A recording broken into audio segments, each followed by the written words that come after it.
Hello, I'm Adam Wahlberg, the Associate Editor at Food on Demand, and I am delighted you can join us for this webinar on preparing your restaurant for the Super Bowl. Now, a quick note on Super Bowl Sunday. It's no secret that it's every bit an eating event as it is a football event. I pulled a few stats that kind of blew my mind that I wanted to just frame up for everybody. It's been estimated that 1 in 7 Americans will order takeout on Super Bowl Sunday. 1 in 7, that's 48 million people. For food, more than 12 million pizzas will be ordered, and more than 1 billion wings will be purchased and consumed, which represents 7% of the entire year in wing sales, which is mind-boggling, isn't it? 7%. Now, of course, this is an amazing opportunity to drive sales for your brand, but it also can be a stressful one when it comes to operations. I mean, that's suddenly a lot of volume. But fear not, we've got you covered. During this webinar, which we have been so delighted to pull together with our friends at Delegate, you'll learn how to make the most of this potentially profitable of days. We have 3 wonderful experts on hand. We have Jason Tober, the CEO of restaurant analytics firm Delegate. David Holden, client partner for enterprise franchise growth at Uber Eats, and Derek Anderson, district manager at Sizzling Platter, and he oversees 30 Wingstop restaurants. Gentlemen, welcome. Thank you. Thank you very much for having us. Well, let me go around our roundtable here and ask each of you if you would tell us a little bit more about what you do. Derek, let's start with you. Yeah. Well, hi, everyone. My name is Derek Anderson. I'm a regional manager for Sizzling Platter, currently serving 30 Wingstop restaurants in Utah and Idaho. I've been at Sizzling Platter for 20 years. The first 13 were with our casual brand, Red Robin, and then the last 7 with Wingstop. So happy to be here. Derek, we're thrilled you're here. David, tell us about your life there at Uber. Well, yeah, thanks very much again for having me here. My name is David Holden. I'm a partner manager at Uber Eats. I come from a background of digital marketing. I've spent the last 5.5 years at Uber Eats, helping merchants grow their business on Uber. Whether it's been operating through the challenges of COVID or navigating the challenges of COVID, to helping write the virtual restaurant policy for Uber Eats in North America, I've had the opportunity to work with some incredibly inspiring business owners over the years. And if you're listening, you know who you are. Today, my focus is continuing to develop our franchise growth team as we continue to support franchise groups of all sizes in the US, such as Sizzling Platter, to maximize the revenue on Uber. And one of the most common conversations I'm currently having right now with all the partners that we work with is how to maximize the opportunity of key moments and big days, such as the Super Bowl. So I'm really happy that we could be here to discuss this. David, thank you for being here. And Jason, tell us a little bit about your life at Delegate. Yeah, hi, Adam. Hello, everyone. Jason Tober, CEO of Delegate. We are based in Minneapolis, the proud home of the Minnesota Vikings. So hopefully we have a lot to talk about relative to this year's Super Bowl. Delegate is an analytics, data, and reporting company. We serve US-based brands, multi-unit operators within those US-based brands. We work with 40 of the top 50 brands and almost 200 brands in total today, which represent about 30,000 restaurant customers of ours. Excellent. Jason, thank you so much. Well, let's get into the questions here that our viewers will want to know about with Super Bowl Sunday. Derek, I'd love to start with you. In your world as an operator, just how big of an event is the Super Bowl to you? It's our Super Bowl, so to say. It's our biggest day of the year. It's going to inherently have sales records for sure, but we kind of look at it as more of a day for our guests and guest satisfaction. But it's a big day for us, for sure. Have you noticed that it's gotten larger through the years? Yeah, this will be my 8th year, and forgive me if I say big game. I'm so conditioned to not violate NFL trademark, but it's every year we've seen double-digit growth. This will be the 8th year straight that we expect to see that again. Yeah, and I'm just so curious, like when do you even begin planning for something as big as this? And as follow-up to that, is this the biggest revenue day for you? It will be the biggest revenue day for us. New Year's Day is catching up to that, but this is certainly still our biggest day. And we're going to start planning really at the beginning of the year. We do about 6 6 weekly conference calls with our general managers and start just layering in different pieces of information to help them get prepared. But yeah, we start early for sure. Yeah, well, it's such a huge endeavor, and I know we're going to talk about staffing and other things later. So, gosh, that's a big day, and plans have already begun, as it should. Well, David, I'd love to ask you, what advice can you give restaurants as far as they're gearing up to optimize their usage of delivery service platforms on the big day? Yeah, absolutely. And so the big day, the Super Bowl is a huge day for us at Uber Eats here. It's as you alluded to at the very beginning of this, we see a significant influx of eaters and merchants of the restaurants and whatnot on the platform during this time. And so, in terms of planning ahead, it is extremely important for merchants to be planning ahead and prepping for the Super Bowl.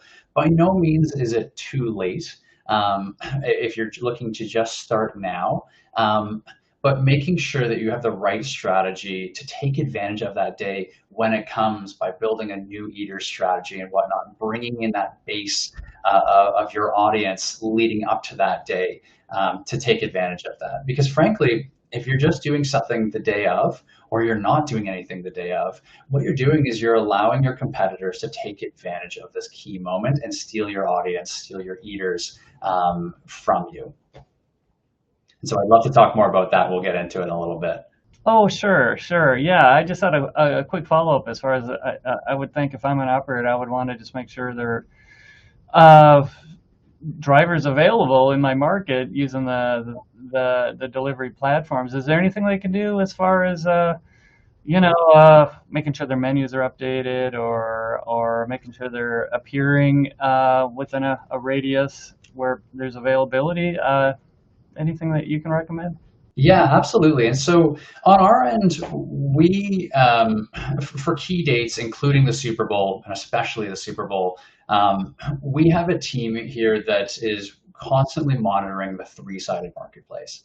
Three sides being the right amount of couriers and whatnot, the right eaters and the right restaurants, all the time at the platform within that deliverable radius, should you say, as you mentioned there. And so we're constantly monitoring this to send incentives and comms to couriers, which includes them to go online and deliver during times of high demand. And so the Super Bowl is no unique moment for that as well. We're doing that every day, all year long, but certainly around the Super Bowl, we're going to be keeping a very close eye on ensuring the experience is top tier for all. On the merchant side, there's certainly a lot that I encourage everyone to think about.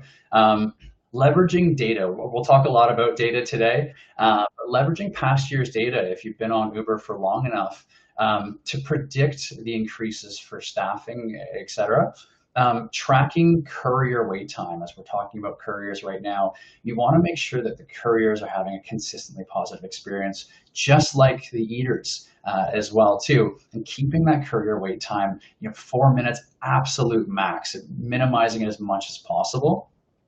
Things like dedicated parking for couriers and dedicated pickup lines as well. If you're anticipating a high volume of in-store traffic as well, making sure that those couriers have a streamlined way of picking up the food and continuing on with their delivery so that the overall time to deliver and your food quality don't suffer on these key days as well. Last quick part I'll say here is please make sure that your restaurant hours are updated, whether from POS integration, and make sure that that's crisp and clean, should we say, as well too, and that making sure your menu is accurate and up to date on that, to ensure that overall you're again providing the best experience possible.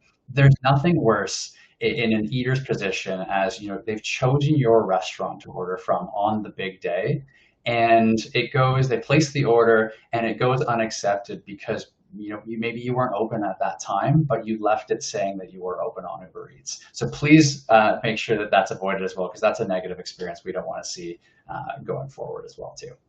Thank you. And you had mentioned data, which is a nice transition into pivoting to Jason, because I know he's got some trends in sales data that he's been tracking that can also be something that operators can start to think about for 2025. So, Jason, over to you. Yeah, just piggybacking off what David said, when you think of our world as being a service provider to restaurants, we think of it in kind of three buckets. So one, providing the data, the analytics, the reporting before the game. So having those insights, that data available so you can put forward the best game plan, based on historicals, based on projections, so you're as ready as you can be on game day. Then on game day, having the right data analytics available to call an audible, so to speak, if need be, as things may or may not change, specifically around weather, when it comes to delivery, when it comes to takeout, when it comes to foot traffic. And then understanding postmortem, how did we perform against plan? Where were we right on plan? What changed? What were the unknown or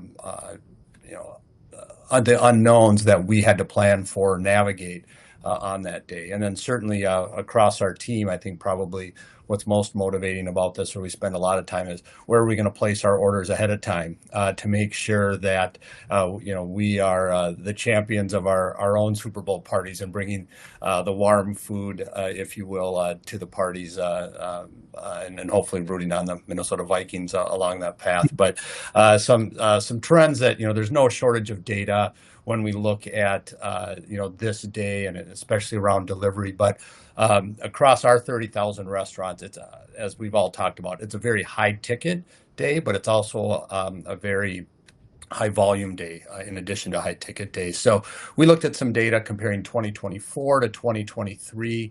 We saw the average delivery order increase by about 13%. From 23 to 24. So it'll be interesting to see how that plays out, if that trend continues. And across the delivery service providers, we saw Uber Eats actually make the most significant gains from 23 to 24, increasing from about 19% of all transactions to 25% across our 30,000 restaurants.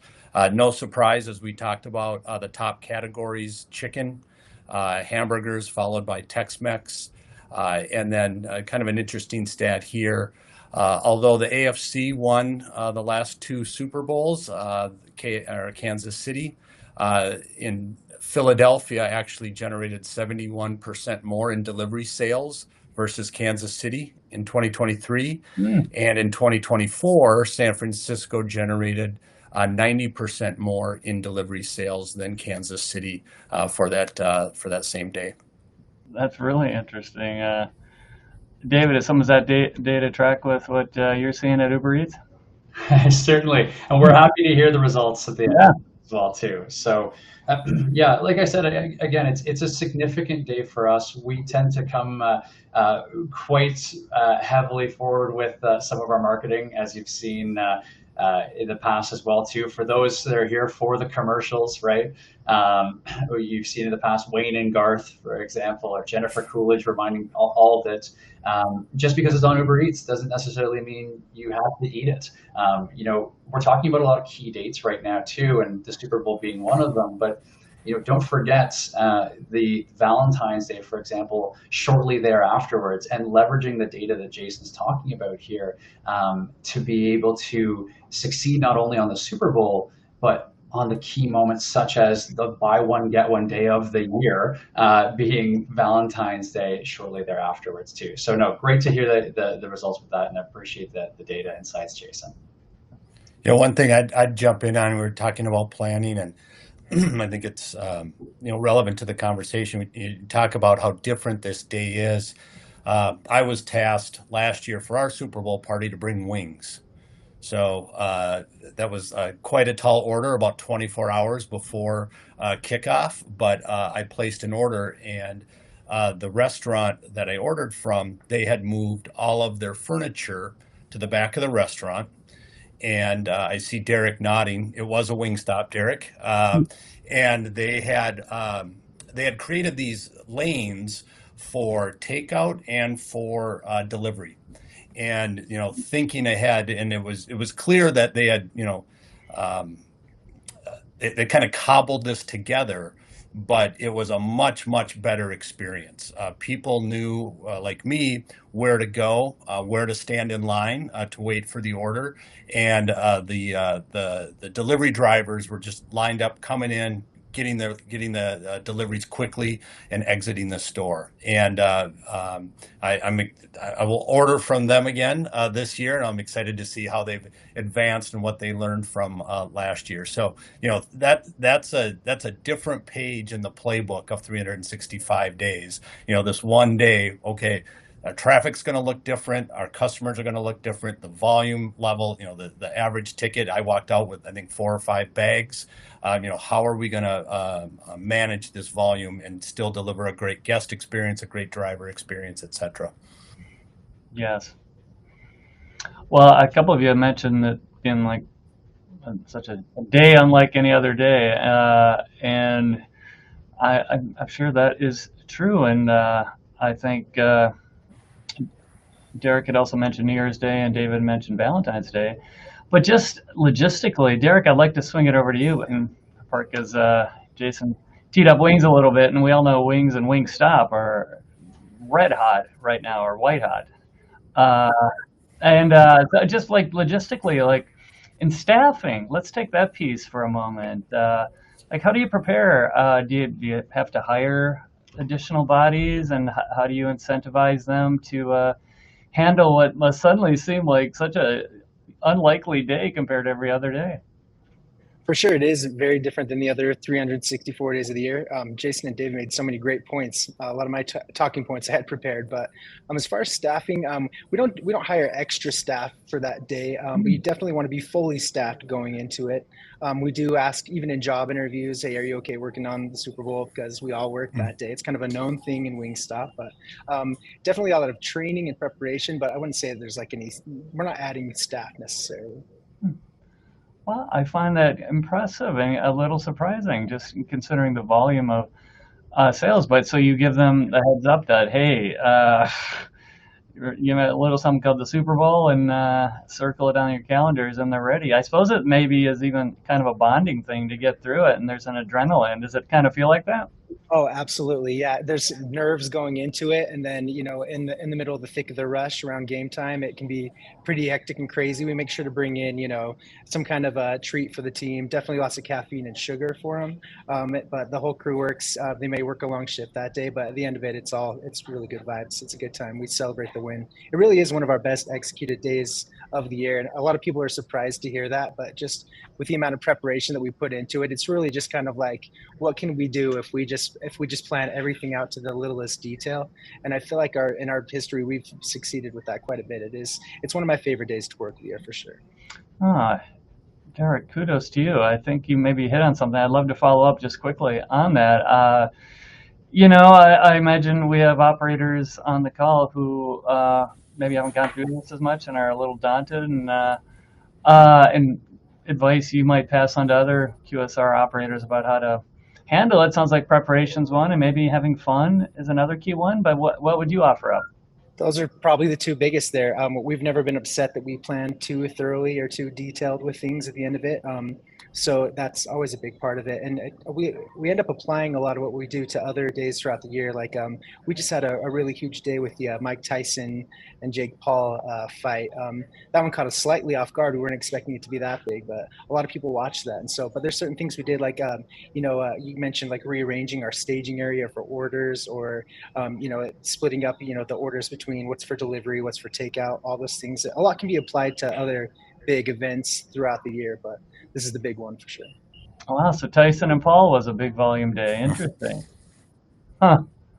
Yeah, it was. It certainly tapped into something in the cultural space. Well, I wanted to discuss marketing just real briefly, and we can throw it to anyone because I know you all touch on it. But just in advance of the big day, I think it's Feb 9th this year, so not that far away. Do you have any marketing advice? So that's what my team and I work with our merchants on here.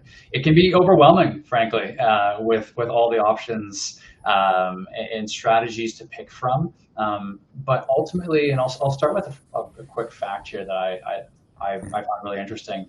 On Uber Eats, half of eaters order from within the top 13 spots. And that's a consistent metric around the year. But I'll say that one more time. Half of eaters order from within the top 13 spots. And so that's the emphasis there, is making sure that you're driving awareness and visibility within the marketplace that is Uber Eats. And so each year we see a significant influx of eaters on Uber Eats looking for value. And as a result, Uber Eats is a highly competitive marketplace that merchants can tap into. With the right strategy, you can take advantage of this influx of high value, high basket size, as Jason mentioned, eaters. Now, like I said before, it starts now. In parallel to clean operations, you need to start driving awareness to your brand by leveraging both the Uber Eats ads, which are the top placements, and the offers, or the buy one get ones, the spend X save Y, for example. Ads help you drive that visibility and get you into that top spot, the top 13 per se. And then offers, are excellent on their own as well. The buy one get ones, eaters see a ton of value in that. They help conversion rates, but they need to be aware of your restaurant first. And especially on the Super Bowl, when there's a massive amount of competition for competing high value offers, combining both ads and offers together are the ultimate strategies to remain relevant and successful through the Super Bowl. Really quickly, I'll just mention here that if you're looking to do this, but you're not really sure, hey, what do I do specifically leading up to it and of the day of? Leading up to it, it's like I mentioned before, it's extremely important to drive a new eater strategy and build your awareness and loyal eater base leading up to the day of. Put yourself in an eater's shoes, or your own shoes, frankly, and say, hey, it's the day of, I'm ordering for my family and for the big day. Are you likely going to take a risk and leap of a new restaurant that you're not sure about? Maybe, and a lot of eaters do, but you're more likely to order from somewhere that you had a recently very positive experience from. And so with that, building that new eater base, and then on the day of, what do we do? If you're not sure, if you don't say have enough data to look through in the past to see what's worked really well for past promotions, NFL playoffs coming up as well too, are a great way to test and learn. My recommendation would be to go with a buy one get one on our platform, combining it in with ads as well. But in today's world, especially, eaters are looking for value, and I'm sure Jason and Derek can speak to that quite a bit as well too. And so BOGO is historically the most successful offer on Uber Eats that drives the largest sales increase and the most amount of net new eaters to platforms, because it's the highest perceived value. Within a BOGO as well too, the eater, they're getting the full item for free, right? Especially when you're ordering for a group, your family or your friends on the Super Bowl, there's a ton of value in that. For a restaurant, while understanding you're giving something away in that sense, the trade-off here is that, let's say for easy numbers, it's a $10 item that you're giving away. Maybe that item costs you $3, 30% give or take to create. It's the $3 expense in exchange for a 40, 50, 100% sales increase at times on that paid for item. And it completely depends on how you set yourself up prior to the Super Bowl, how the eaters perceive the value of your offer. Is it a 30% or minimum offer on the basket size? And are your locations and offers visible? You can run a fantastic offer, but you want to make sure that you're driving that visibility and awareness to the top of the app as well too. And I will quickly mention too, it's not illegal to point to your restaurants during your marketing off platform as well too. If I may, one quick last note for those who are extremely savvy and are hearing this thinking, David, I'm doing all of this stuff already. Tell me something new and exciting. I would encourage you to think outside the eats. About a third of our new audience comes from our mobility business as well. We're not just Uber Eats, right? We have our mobility audience to bring in new traffic from, and we do. It's an audience very much engaged with the platform, and we have something called journey ads that you can leverage to position your brand in front of riders during their trip. The click-through rates are 2 to 3 times higher that of the industry average, and this can be an excellent way to reach your target audience on their way to watch the big game. So there's a lot to choose from here. I encourage you to reach out to your Uber representative. And if anyone has any further questions on that as well after this, please feel free to reach out to me over LinkedIn and otherwise. Great advice. A lot of great tips there, David. I have a question on tech, and maybe this is something either Jason or Derek can lead off with, but just the importance of, and again, this comes back to, I think our key theme is preparation. Having your POS system tested and working perfectly, and all systems communicating in advance of the big day. Is there any advice either one of you would like to share as far as how tech can help you manage a heavy volume? I'll jump in there. I just one fact that's kind of different and fun about the big game is that our digital orders exceed 70%, and about 30% of those are pre-orders that are either the day before or earlier. So that gives us the opportunity to see what people are ordering and get ahead, with the sides and help assist with food orders and all of that stuff. So we rely a lot on the information that we get from the DSPs and from our POS system and everything. Yeah, the only thing I would add to that, Derek, is at Delegate we're focused on leveraging that data to improve operations. So as the operational footprint changes on that day, so 70% are digital orders, doing some dry runs, leveraging those systems and just that workflow in the restaurant, being prepared for that. If you just look at the sales numbers, that's one thing, but it's where did those sales come from and how did we service those sales? And staying on top of that operationally will be important. Testing this stuff early and planning early and doing these test runs. And Derek, pre-orders can be huge, I imagine. So you said 30%? Yeah, of our sales for that day will come from pre-orders. Yeah, and we Wingstop opens up that window for online ordering a week in advance, and the DSPs vary a little bit, but it's enabled for most of those too. They can order advance, and that's kind of one of our big. They spoke to the marketing we can do with digitally and with our partners and stuff, but there's so much that we do that's grassroots in the restaurant leading up to that too. Just reminding the customers that are coming in, hey, be the hero of your Super Bowl party and place a pre-order with us. You can order online up to a week in advance. If they want to do it earlier than that, then we're prepared. We have a pre-order binder ready to go where we can track all that stuff. But yeah, that's the more that happens, the better for us because we can plan better. Absolutely. Gosh, what a great tactic.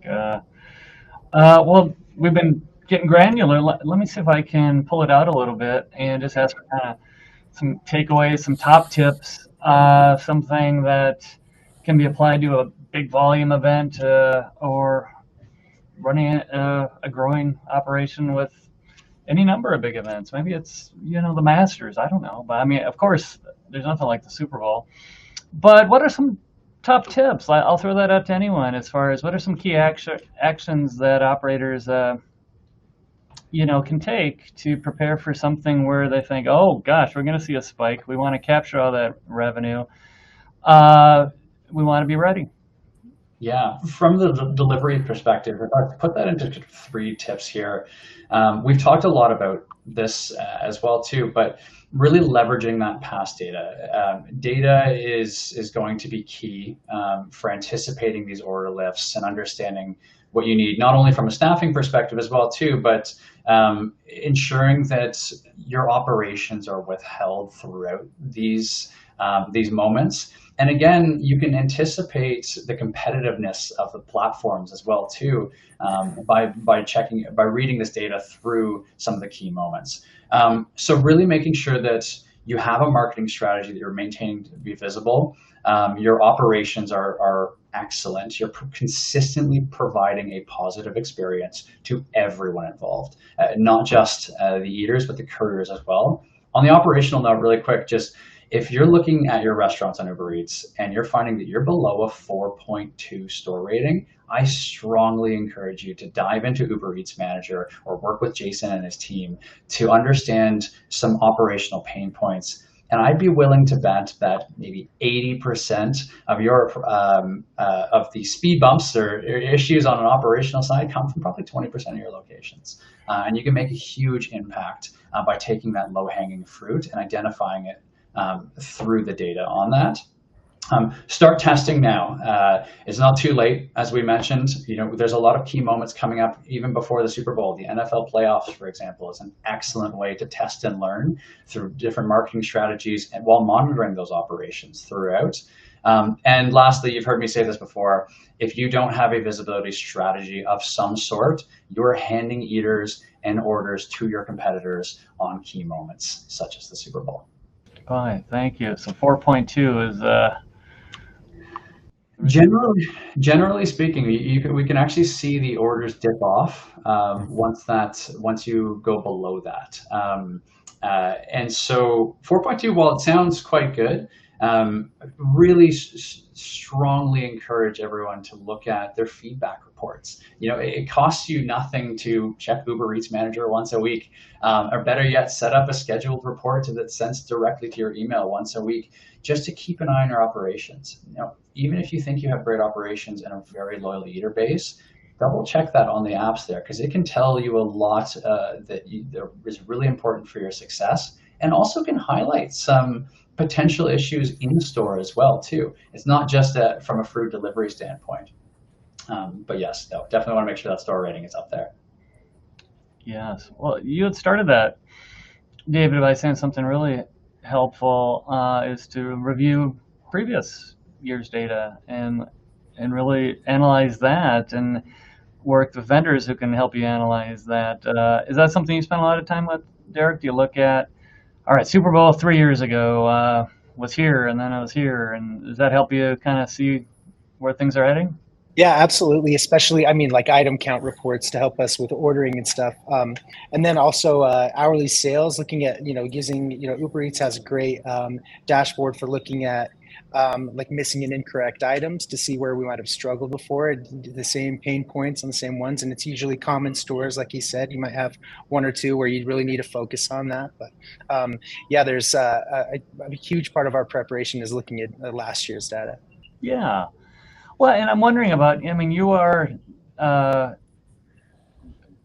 running these Wingstops, and Wingstops are, their AUVs are just off the charts. And I'm wondering, through Sizzling Platter, do you get a chance when they bring in new franchisees, or do you work with folks new to the space and give them a little heads up about you guys are going to be busy, and that's a good thing? Yeah, we do try to be good partners to the other franchisees, especially some of the smaller ones. We're one of the bigger ones. We like to be, big brother to them sometimes. But yeah, we'll go over it. We invite them to our calls that we have our general managers on to prepare them. We love to do things like that. Yeah. I have just a quick sports question I want to throw out there, because we focus on the Super Bowl, but a lot of these tactics, and we've made mention to a couple other big events in the calendar year. We've talked about New Year's and Valentine's. I bet the Oscars is actually a busy day with maybe a different demographic. Little help. I'm sorry? Oh, yeah, we do see a little bump from the Oscar night, yeah. Yeah. What? Is that a trend, or is this like, I'm sure it is from like 30 years ago, but even say like 5 years ago, are we seeing these big cultural get-togethers? Yeah, there's definitely a handful, and as Wingstop's kind of changed, and just the chicken wing industry, from being kind of like a side item to like a center of a plate thing. Like you said, the pandemic was a total shift too, especially with, I think before we'd been on delivery maybe about half a year before the pandemic. And luckily Wingstop, was way ahead of it. We had POS integration that we were just ready to fly when that happened. But so yeah, that's when we really shifted to, a delivery majority in a lot of our restaurants. I'd say almost all of the restaurants are there now. But as far as the occasions, it's always been UFC and boxing has always been a big one. And obviously the NBA season, March Madness is a good one. And that's even kind of a different occasion because it's a lot of like lunchtime orders for offices and stuff like that. And then New Year's Eve and then New Year's Day is a big football day as well. So now I'd say there's probably, about 10 of them that we always, we have circled on our calendar that we make sure we're staffed and order up for. Yeah, like I said, each year we're seeing more and more eaters, more and more restaurants on our platform, and more couriers as well, with being able to order or deliver for these locations. And so with that, it's no change in that we're always seeing increased eaters looking for value on key dates. But just with the increase in volume, we're finding more and more people now are shifting towards certain days, like you mentioned there. March Madness is another large one coming up, or set of dates, should I say, and that we're looking at planning for on our end as well. The merchants that I'm working with right now, the franchise groups that I'm working with and my team is working with, we're talking about, again, in the spirit of planning ahead, leveraging the dates such as the NFL playoffs, but taking your learnings from then the Super Bowl as well too. Valentine's Day is a huge time for us as well, and then applying that to the future, other dates such as March Madness. A new one for us that's popping up quite a bit is, and going back to the Jennifer Coolidge comment and add around, it doesn't just have to be food. Valentine's Day, if you're a flower merchant out there listening to this as well too, everything we just spoke about applies to you. It doesn't just have to be about wings as well. And so maintaining order accuracy and whatnot, courier wait time as well too, it applies to flower shops.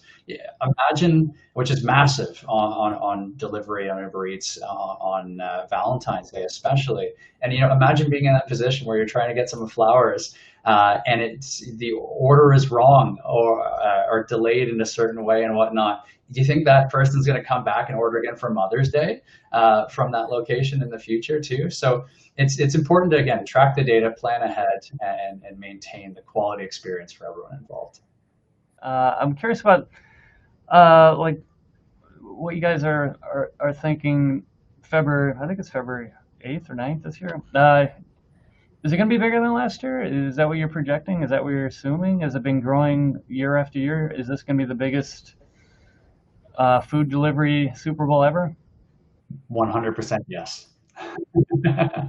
Yeah, again, year over year growth in the category. And so we very much, I think we lost sizzling here, but yeah, year over year growth is what we've seen on our end too. And Jason, I'd be curious if that's what you're seeing on your end as well.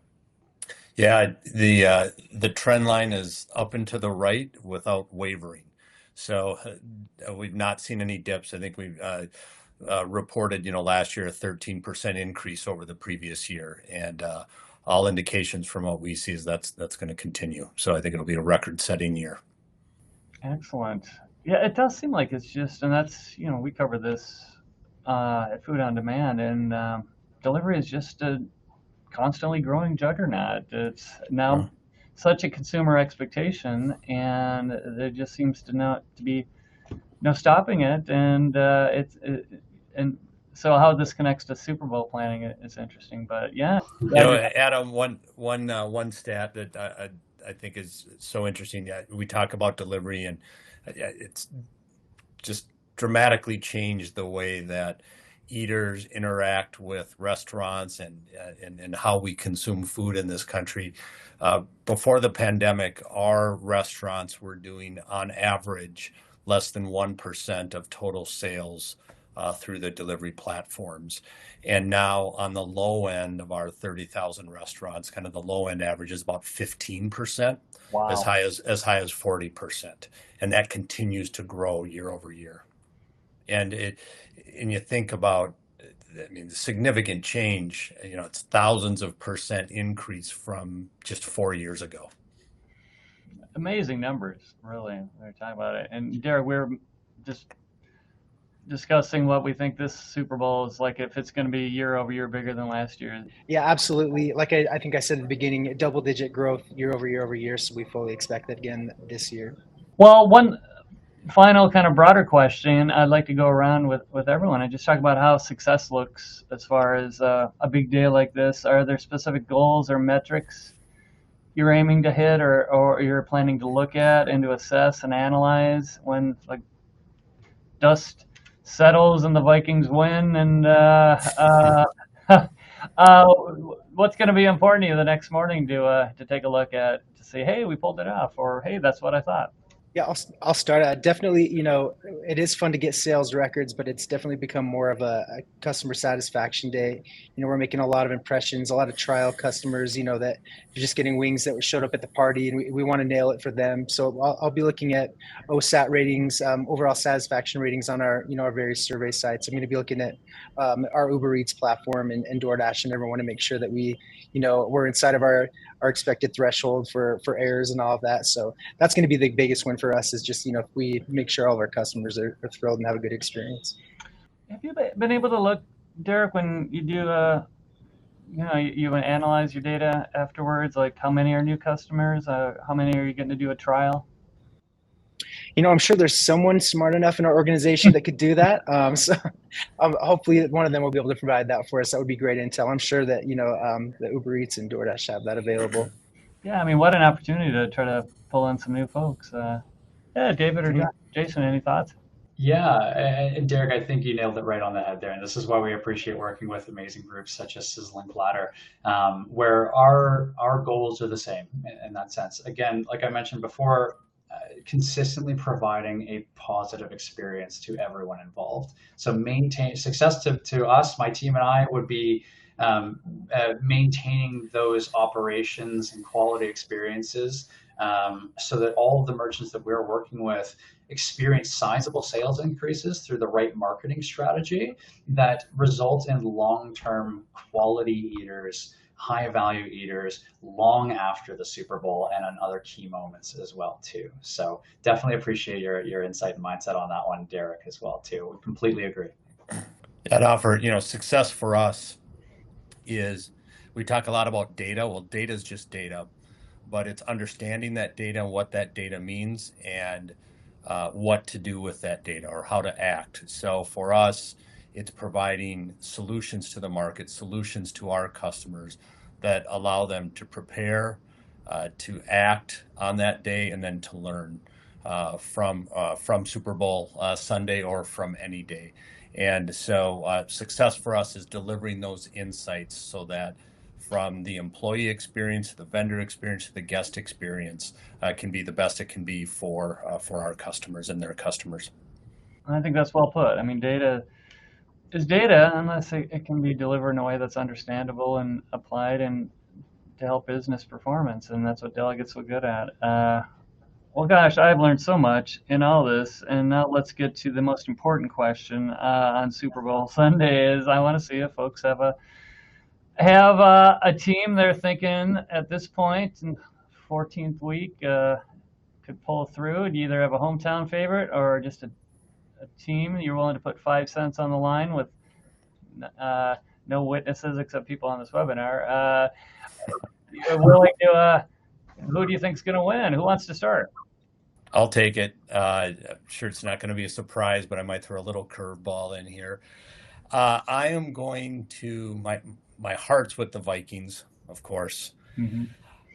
But I think my head, which I'll bet with my head, is probably with the Bills.